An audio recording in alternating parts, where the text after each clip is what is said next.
Question number 3 देखिए, आप वे सबसे छोटी संख्या ज्ञात कीजिए जिससे निम्नलिखित को भाग देने पर एक पूर्ण घन प्राप्त होगा। आपको कुछ पसंद दे रखे हैं, उसमें से याद करना कि वे सबसे छोटी संख्या ज्ञात कीजिए जिसमें निम्नलिखित को भाग देने पर पूर्ण घन हो जाएगी। यानी ये संख्या जो दे रखी है इनको पूर्ण घन बनाना, यानी इनमें से किस संख्या का भाग दे तो ये पूर्ण घन बन जाए। तो सबसे पहले वही विधि अपनानी है। 1 नंबर सवाल है 24। तो हम 24 के क्या करेंगे, अभाज्य गुणनखंड करते हैं। सबसे पहले मैंने इसके अंदर 2 का भाग दिया 12 बार, फिर 2 का दिया 6 बार, फिर 2 का दिया 3 बार, फिर 3 का दिया 1 बार। अब देखिए 24 के अभाज्य गुणनखंड करने पर 2 के 3 समूह हैं। 2 के क्या है, 3 समूह हैं तथा शेष 3 रह जाता है। शेष कौन बचता है, सिर्फ 3 बचता है। अतः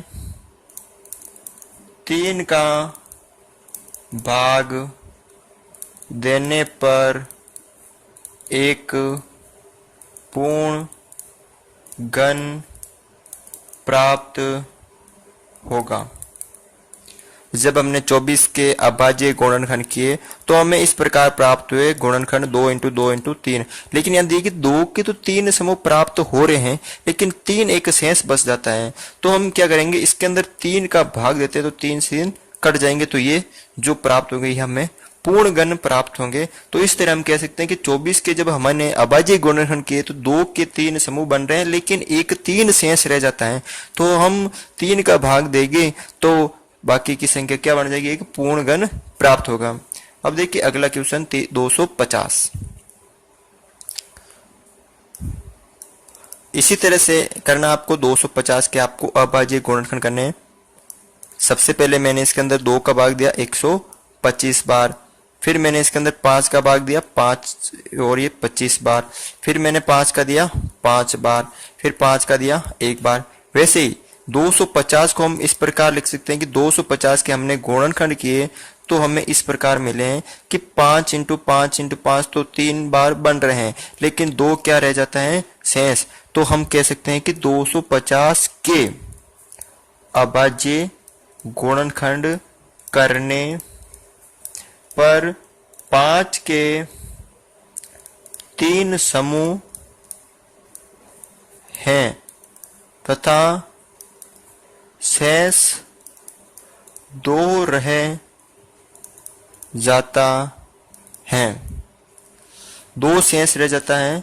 अतः 2 का भाग देने पर एक पूर्ण घन प्राप्त होगा। तो हम क्या करेंगे, इस संख्या के अंदर 2 का भाग देंगे तो ये पूर्ण घन हमें प्राप्त होगा। यानी 250 के अंदर हम 2 का भाग देंगे और इस 24 के अंदर हम 3 का भाग देंगे। अब जो संख्या प्राप्त होगी वो हमने पूर्ण घन प्राप्त होगी। अब जैसे हम 2 में इसमें 250 में 2 का भाग दिया 125, और 125 किसका होता है, 5 का। तो इस तरह इसमें भी 3 का दिया तो 8 का, तो 8 किसका होता है, 2 का। अब देखिए नेक्स्ट क्वेश्चन तीसरा 192। तो हम 192 भी के अभाज्य गुणनखंड करते हैं। 2 का भाग दिया मैंने सबसे पहले 9 दूनी 18 और 1 6 दूनी 12। फिर मैंने इसके अंदर वापस 2 का भाग दिया 4 और 1 8 बार, फिर 2 का दिया 2 दूनी 4 और 24 बार, फिर 2 का दिया 12 बार, फिर 2 का दिया 6 बार, फिर मैंने 2 का दिया 3 बार, फिर 3 का दिया 1 बार। अब देखिए यहाँ इसमें 192 को हम किस प्रकार लिख सकते हैं, 2 into 2 into 2 into 2 into 2 into 2 into 3। देखिए इस 2 के ये 3 समूह बन रहे हैं, इस 2 के ये 3 समूह बन रहे हैं, लेकिन ये 3 क्या रह जाता है, शेष। तो अतः हम कह सकते हैं ना, इसके अंदर हम 3 का भाग देंगे। तो 192 के अभाज्य गुणनखंड करने पर 2 के 3 3 समूह हैं तथा शेष 3 रह जाता है, अतः 3 का भाग देने पर पूर्ण घन प्राप्त होगा। तो हम इस संख्या के अंदर 3 का भाग देंगे। लास्ट क्वेश्चन है चौथा 135। देख लीजिए इसको भी। 135 के हम अभाज्य गुणनखंड करते हैं।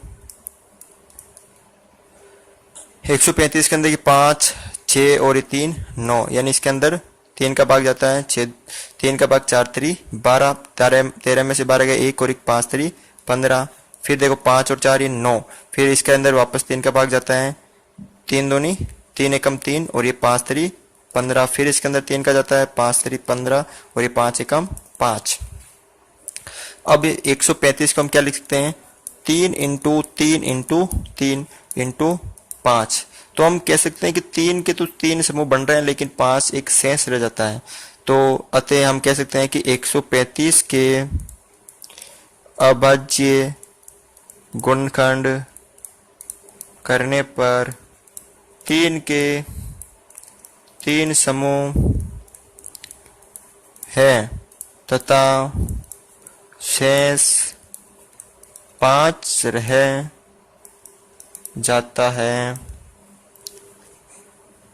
अतः हम कह सकते हैं कि 5 का भाग देने पर पूर्ण घन प्राप्त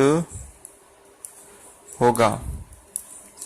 तो इस तरह हमने इस क्वेश्चन को सरल किया है। आप भी इसी तरह सरल करेंगे तो आपको बहुत ही जल्दी समझ में आएगा। वही है, आपको अभाज्य गुण करने हैं।